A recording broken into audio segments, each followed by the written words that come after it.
قل أوحي إلي أنه استمع نفر من الجن فقالوا إنا سمعنا قرآنا عجبا يهدي إلى الرشد فآمنا به ولن نشرك بربنا أحدا وأنه تعالى جد ربنا ما اتخذ صاحبة ولا ولدا وأنه كان يقول سفيهنا على الله شططا وأنا ظننا أن لن تقول الإنس والجن على الله كذبا وأنه كان رجال من الإنس يعوذون برجال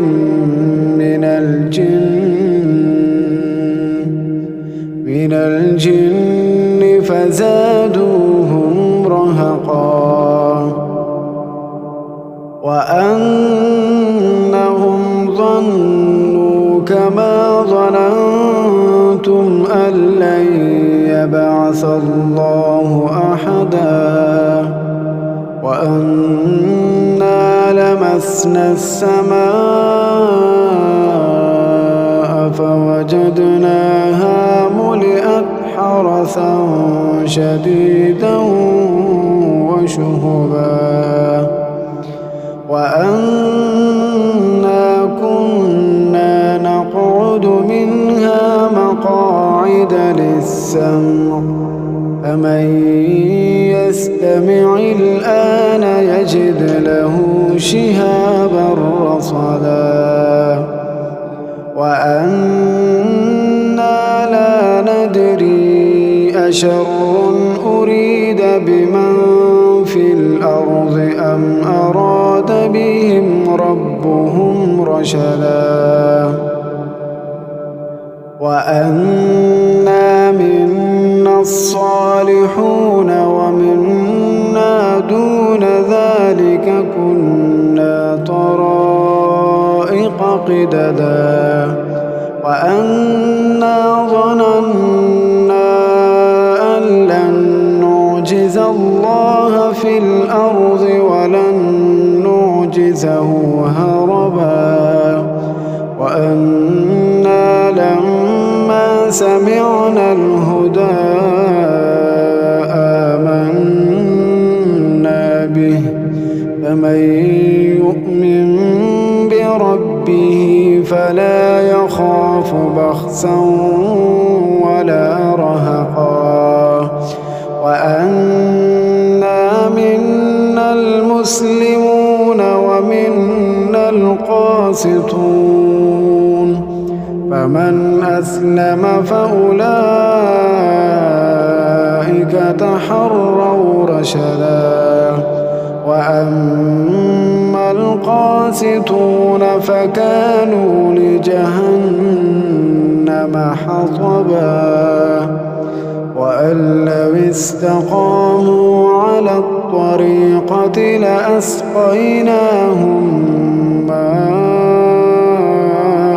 غدقا لنفتنهم فيه ومن يعرض عن ذكر ربه يسلكه عذابا صعدا وأن المساجد لله فلا تدعوا مع الله أحدا وأنه لما قام عبد الله يدعوه كادوا يكونون عليه لبدا قل إنما أدعو ربي أشرك به أحدا قل إني لا أملك لكم ضرا ولا رشدا قل إني لن يجيرني من الله أحد ولن أجد من دونه ملتحدا إلا بلاغا من الله ورسالاته ومن يعص الله ورسوله فإن له نار جهنم خالدين فيها أبدا حتى إذا رأوا ما يوعدون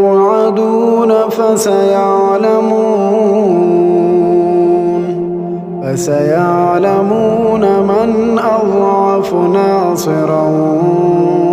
وأقل عددا قل إن أدري أقريب ما توعدون أم يجعل له ربي أمدا عالم الغيب فلا يظهر على غيبه أحدا إلا من ارتضى من رسول فإنه يسلك من بين يديه ومن خلفه رصدا ليعلم أن قد أبلغوا رسالات ربهم وأحاط بما لديهم وأحصى كل شيء عددا.